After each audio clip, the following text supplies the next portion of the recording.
Moments That Matter is brought to you by MH Insurance Center and by Binkley Ross Family of Funeral Homes.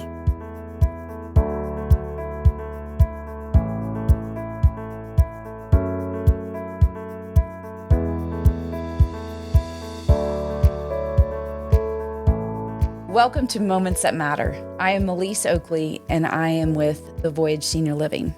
Today, I am with Deborah Hogg. We have worked with each other in the community for over 25 years, would you say? Oh, yeah, absolutely. Absolutely, it has been. You were just a baby. Okay, we'll just say that. Okay. I wanted to do this podcast for some time, and I wanted to get information about life and living life to the fullest. And as I was thinking about this and as we were brainstorming, we came up with Moments That Matter. You're the person that I would want to do this podcast with because I think that is probably your theme of your life is moments that matter. Mm-hmm. You live life to the fullest. Can you kind of tell me a little bit about your journey, just about yourself and why we named this the Moments That Matter? Yes. I think that as we go through and for where we've put our time in as far as end-of-life care, you are with the Voyage now. It's the senior living. It's like the step before, and how amazing that is that you've taken that on. But in the midst of all of that, I went to see my brother who was diagnosed with Alzheimer's. And it was his birthday. And I visited with him and tried to share. He wasn't really picking up on everything. So when I left, there was just something in me that thought, with the history of my family and Alzheimer's, that I wanted a benchmark. Because your mother had it. Right, my mother and my grandfather. Right. Yeah, I asked for a benchmark on my brain. So let's just look at it and see what it is. And it wasn't Alzheimer's. Praise the Lord. Absolutely. But that was on November 1st. Mm-hmm. And I went to Siteman because I had lesions on the brain. And we were, of course, very concerned about that. But the one thing I think in all of this, maybe with the history that I had with end of life, knowing a lot of things that a lot of people who have gone through, for me, I'm not a negative person. I'm a very positive person, almost a dreamer, that to put things in perspective in my life. And this was something that I felt like I had to deal with positively. And I believed that whatever was going on with me was mine. It belonged to me. It wasn't about what other people have experienced, or you look at the prognosis or look on the internet. Right. And I didn't do that. I didn't search anything out. I just waited for my providers to tell me what it was we needed to do, because I told them, I've got my attitude. I've got my positive thinking on this. That's what I can control. The rest of it, I can't. So I give it over to you. And you all hit me with your best shot. And it's coming on a year. I've been asymptomatic. I know it's real. I know it's there. It's just not mine. I can't claim it as mine. And you've also named some of the things that I think is hilarious. Not to make fun of the actual disease, but can you kind of fill us in on that part of how you have done? Well, I said that I had visitors that I didn't want them to stay. And as I was laying in the in for radiation or treatment of any kind, I would talk to like, get out. I don't need you. I don't want you. And, whether that had an effect on anything, probably not. But it did for me, because I could live my life daily and not worry about what is tomorrow, not what's going to happen. I have trust in my providers, and I trust in myself that I can do this, whatever it is and however it's going to turn out. I know that I've lived my best. Well, because we all have a terminal illness. We've been talking about this for years. We don't know when this is all going to end. So the thing of it is that what I just think is amazing, and my dad always said, you surround yourself with good people, you can accomplish anything. And I felt like with us and the way that we work together, and your energy just comes out, and I'm just so amazed by it, because you always just amaze me, because a lot of people with your diagnosis, and what is your diagnosis? I have lung cancer, and secondary, or the Mets, are to the brain. Okay, so what stages are they saying? When I finished my chemo and radiation in April, maybe March or April. Not really sure. I have certificates, like awards that say that give me. I can hang it on the wall with my other stuff, and that brings joy to me. I mean, I think what we have been able to go through, and I mean, my family, because you had a lot of things going on in your life at the same time. So me telling you what was going on with me and what my diagnosis was, I know that was difficult, because you were already going through some challenges with a friend. So I appreciate that you stayed on board with me. And even though I would not pay attention to what could be, I was more about what's gonna be. And that is that I know this. I know that God has a purpose in everything that we do in our lives. God can take that purpose. It's a journey for me, and it belongs to me and nobody else. So I'm on this journey, and I believe that God will bless a lot of people that are going through something similar to what I'm going through, and hopefully try to keep that positive spin. Think Mind over matter. Exactly. And also remember what you have control over. Now I can talk to them. I can talk to these things that are in me that I don't want them there. This is what my providers are doing. They're taking care of all of that. So, for me, it is my mindset, my positive attitude, the joy that you can get living daily and making every moment count. And that's what all of this was about. Moments that matter. And living life to the fullest. And that's Absolutely. what you continue to do. And you continue to inspire me, inspire others. That because a lot of people ask me when I'm out in the community, because you have now retired. Yes. And so tell me a little bit about how your past life has prepared you with what you're doing now. Oh, absolutely. And with everything that I learned in the 29 years that I was with the program, it was amazing that you watch people and you care for people, sit with people that have been given the diagnosis or that are in, specialized care. Yeah, just to be able to share that laughter. We can still laugh about things. We can still enjoy life. I'm having a ball. It's just that in retirement and looking at all this, I go every 3 weeks, for treatment. My family has been amazing. My friends have been amazing. It has just been an incredible gift that God could give, I think, to someone who's facing a diagnosis and how you're going to deal with it. I mean, you have even a day that's dedicated to you. I absolutely do. On the last day that you were at your last employment, you were able to have a day. And how many people have a day? But you deserve that day. So what could you tell people to help them just with everyday life and what you've been through? What's the word of advice? I know you have a lot. I think that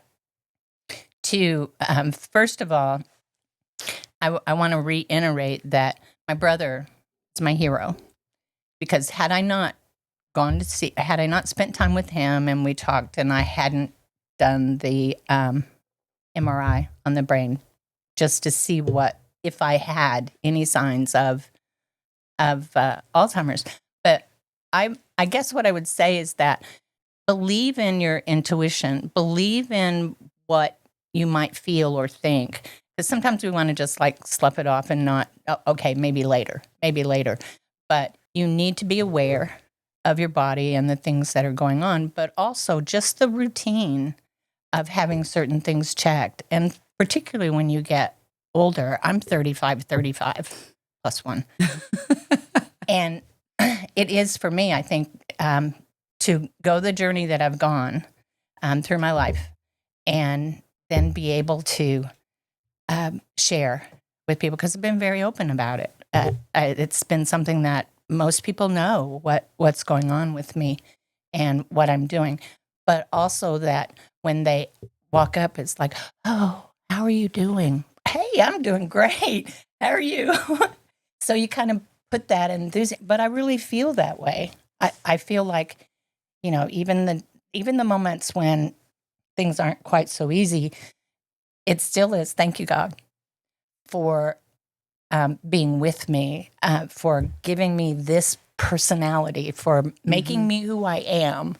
And hopefully I can encourage someone else too, as they're going through some of the similar things.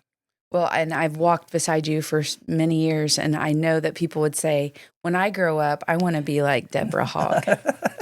And I said, yes. And I had the wonderful opportunity, and we still talk a lot, to have that, because you are contagious and you are full of life. And even in the darkest hours of your life, you seem to just find that light. You are the light. Well, and I think too that people need to remember, or just to give some consideration to the help that your friends and your family have for you.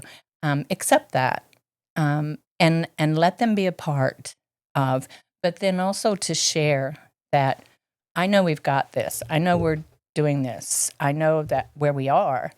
But today we're gonna have fun. Today, let's think about positive things. Let's do something like really funny. But that's what makes it work. I think it's just that, and again, the gift of positive thinking. I'm not a worrier. I never have been. My husband always said, "You're the biggest unworrier I have ever met," and that is something that's very true. I don't worry about things. I just go. Just go. And we've had some interesting moments of different things, and it is fun to just be, I'm closer to 50 than I am to 40, and I have learned through you, just live your life and have fun, and the rest, and fill your cup. Yeah. Fill your cup. Don't forget that either. That's something that's very important. I'm the person that was always taking care of someone else. I was always the one that was going with my family and friends. I would be the one that show up and say, okay, what can I do? How can I help? What? And so when it's reversed and it's on me, and I need that, I need the interaction with my friends, with loved ones. I think show them where I'm at, but also it is that I have to remember to let people help. That's the hardest part. All of this. I mean, you can go through the treatments, you can, make the trips regularly and do all that, but to receive it, because you've always given it. Exactly. And that has been my biggest challenge. It really has been, is that, oh, you don't have to do that. I got that. And then we have to stop saying that. We have to involve the loved ones, involve your friends, and let them do the things that they want to do. But I am very adamant about this. You got negative, I don't want it. Don't bring it. Don't talk about it. I don't want it. I want you to be with me on where I'm at and what I'm going. On the positive, where the light's at. Exactly. So it'll be a year, November 1st. I remember when you got the diagnosis, and I remember where we were, but to see you like a year later, this is not what I thought. And I think a lot is your attitude and how you just take things. And then that's the thing. We all have it. We tend to go negative. And if you have the spin, the positive, then here you go. And I've learned that from you, that you just have to take the best. I think too, it is enjoy the ride. In life. I mean, enjoy. If you have the job that you love, if you're working in something that you truly love, it isn't a job at all. That's where I came from. And also to remember that make the best of today, because it's here. We have it now. So yeah, enjoy. And you don't know when that moment is going to be a great memory. Exactly. Until it's over. So you just have to live in each moment. Because I know with my dad, the things, he had Alzheimer's, and we had to just looking back and taking those moments that my mom thought was sad, or there were wonderful moments that I now have pictures of, and just take it, embrace it. Take the moments and embrace it. I think that too, with my mother's diagnosis, she was, maybe 2002 or 03, she started changing. And we noticed that something was going on. It was the Alzheimer's. I took care of her for 18 months in her home. I shared with a caregiver. And I have some of the best memories, the most precious memories with my mother, because I was with her on a regular basis. And just watching her as it progressed, but still knowing that there are moments that matter. I have so many positive stories to tell about her and her last 18 months. It was exciting. It was sad in some ways, but I tried not to let it affect me in that way. It was moments that matter. I got to spend time with her and share with her. I watched her as the disease progressed, but we laughed a lot. Most of the time looking for things that she had lost, but yeah. So playing games with where she hid her dentures. Yeah, in the freezer. Yes, it is. But I think we can take almost any situation we choose and put a positive spin on it. Absolutely. And enjoy the moment. Yeah. Well, it was very nice to speak with you today. I think that the next podcast, we should talk about dementia. Oh, yeah. And the Dementia Live experience. Oh, yeah. So thank you so much for coming on today. I am Melise Oakley with the Voyage Senior Living with The Moments That Matter. Moments That Matter is brought to you by MH Insurance Center, serving Southern Illinois insurance needs since 1998. Offering competitive rates and prioritizing customer service for all lines of insurance, including commercial and personal insurance. Call 618-993-5262 or find them at mhinsurancecenter.com. And by Binkley Ross Family of Funeral Homes, locally owned and operated. Binkley Ross Funeral Home, Blue Funeral Homes, Mitchell Hughes Funeral Home. Call 618-997-7771 or find them at binkleyross.com.